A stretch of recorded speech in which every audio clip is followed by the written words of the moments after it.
A while ago, I watched a movie called The Outpost and thoroughly enjoyed it. It's based on a book of the same name written by Jake Tapper. I also discovered after watching the movie that there's another book about the same event, written by Clinton Romesha, one of the men on the ground during the battle. A man who would go on to be awarded the Medal of Honor for his actions during the events described in the book.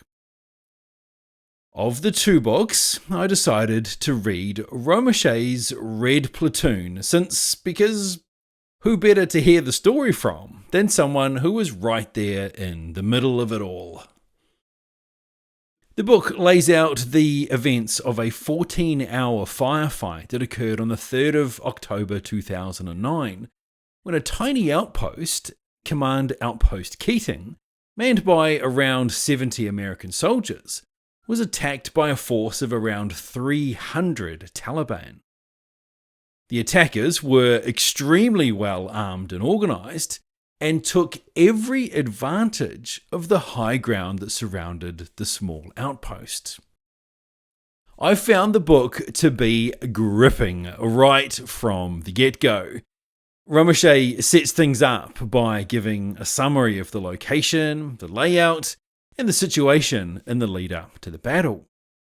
And that groundwork that he lays out was incredibly useful as the book moves to the battle, as you could easily picture the various locations and understand why they were critically important to either the men as individuals or from a strategic point of view.